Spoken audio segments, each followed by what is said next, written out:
For the Birds, Chapter 2. Cats.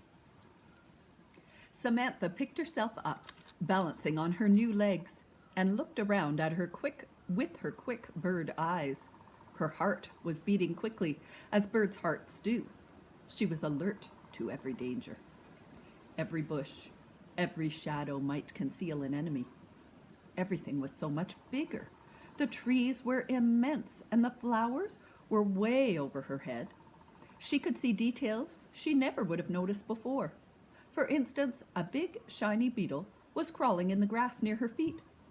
And before she could think, she snapped it up and swallowed it. "Gah!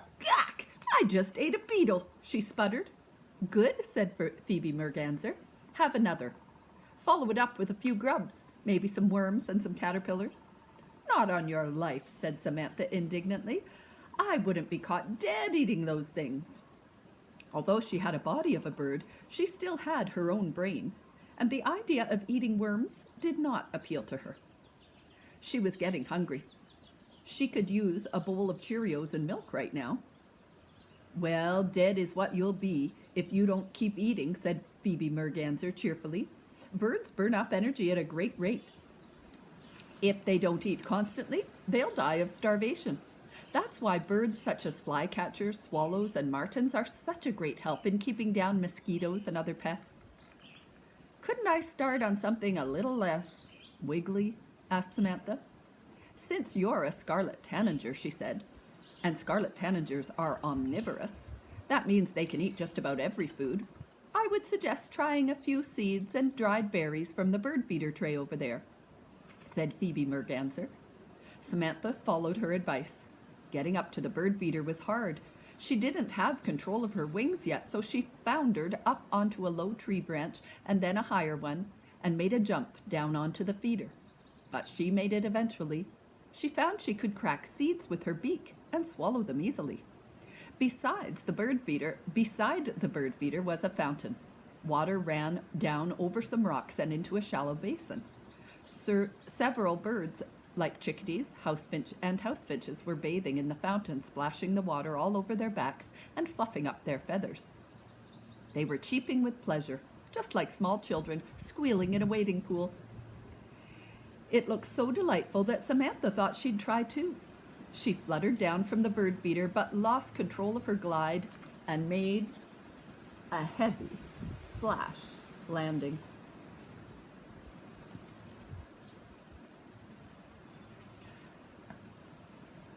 The other birds flew off, and then she heard Phoebe Merganser laughing at her in crow.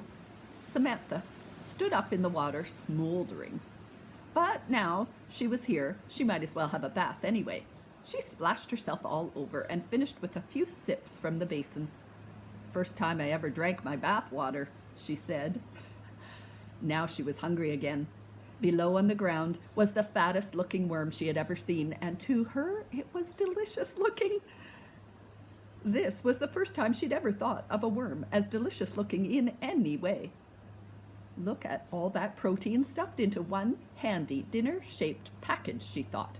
It's like a living sausage. Worm, you are worm history. She launched herself from the bird feeder and pounced on that worm. In an instant, it slithered down her throat. That wasn't too bad, she thought. At least it didn't have yucky legs, and at least I didn't have to chew it.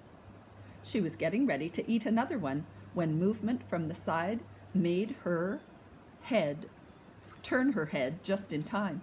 Flying through the air was a monster.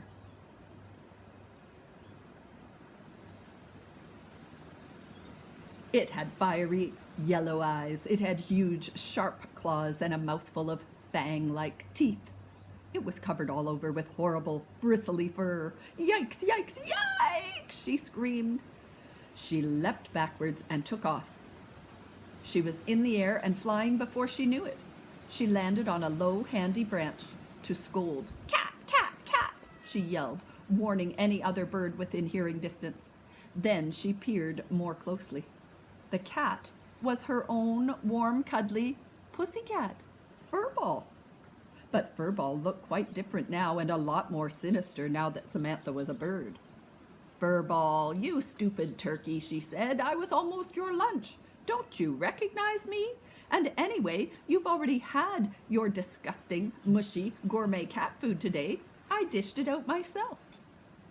Furball flattened herself on the grass and peered up, switching her tail. Obviously, she did not understand Scarlet Tanager.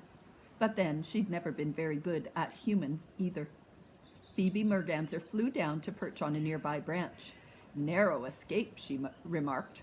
Birds learn fast or else. You don't usually get a second chance with cats.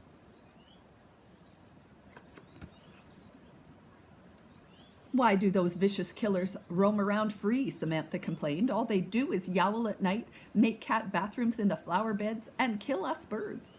She was remembering the various little bird corpses Furball had brought to the back door lately. She hadn't thought much about it then. That's not how you felt when you were a human, said Phoebe. Anyway, no use blaming the cats. Hunting is an instinct for them, and they'll do it no matter how much you feed them. But if you want to have cat pets and protect the birds too, there are certain precautions you can take.